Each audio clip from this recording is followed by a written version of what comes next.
அண்ணா பல்கலைக்கழக மாணவி பாலியல் வன்கொடுமை வழக்கு தொடர்பாக தமிழ்நாடு டிஜிபி, சென்னை காவல் ஆணையர் மற்றும் மாநில மகளிர் ஆணைய தலைவி உள்ளிட்டோரை தேசிய மகளிர் ஆணைய குழு சந்தித்தது.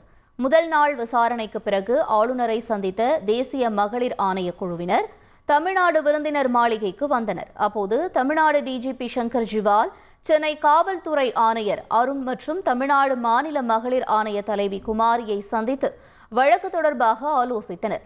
சுமார் 1 மணி நேரத்திற்கும் மேலாக இந்த சந்திப்பு நடந்தது.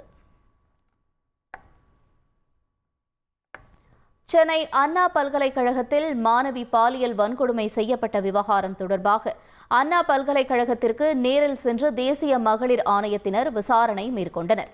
அண்ணா பல்கலைக்கழகத்தில் சுமார் 7 மணி நேரம் இது தொடர்பாக தேசிய மகளிர் ஆணையத்தினர் முதற்கட்ட விசாரணை நடத்தினர். விசாரணை நிறைவடைந்த பின்னர் தேசிய மகளிர் ஆணையத்தின் உறுப்பினர் மம்தா குமாரி செய்தியாளர்களை சந்தித்தார். அப்போது நாளையும் விசாரணை நடைபெறும் என்றும், விசாரணை குறித்த தகவல்கள் அறிக்கையாக தயார் செய்யப்பட்டு மத்திய அரசிடம் அளிக்கப்படும் என்றும் மம்தா குமாரி கூறினார். செய்திகளை உடனுக்குடன் தெரிந்து கொள்ள உடனே சப்ஸ்கிரைப் பண்ணுங்க.